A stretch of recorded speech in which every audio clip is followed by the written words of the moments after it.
বাংলাদেশে ভারতের high commission ও সহকারী হাই কমিশনগুলোতে দায়িত্বরত কূটনীতিক ও অন্য কর্মকর্তাদের পরিবারের সদস্যদের ফিরিয়ে নেওয়ার সিদ্ধান্ত নিয়েছে নয়াদিল্লি। বাংলাদেশের নিরাপত্তা পরিস্থিতি বিবেচনায় ২০ জানুয়ারি এ সিদ্ধান্ত নেওয়া হয়েছে বলে ভারতের একাধিক সরকারি সূত্র জানিয়েছে। বাংলাদেশে জাতীয় সংসদ নির্বাচনের কয়েক সপ্তাহ আগে এমন পদক্ষেপ নিল ভারত সরকার। কিউব হোল্ডিংসের গল্পে সেই রেখাটি আঁকা হয়েছিল আজ থেকে ১ যুগ আগে। নকশাই আমাদের ভাষা।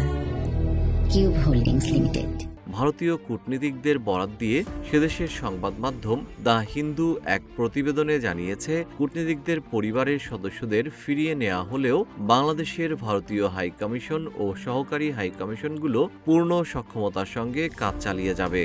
ঢাকায় ভারতীয় হাই কমিশন রয়েছে, সহকারী হাই কমিশনগুলো রয়েছে খুলনা, রাজশাহী, চট্টগ্রাম ও সিলেটে। নিরাপত্তা নিয়ে উদ্বেগের কারণে কূটনীতিকদের জন্য বাংলাদেশকে নন ফ্যামিলি পোস্টিং ঘোষণা করার সিদ্ধান্ত নিয়েছে নয়াদিল্লি।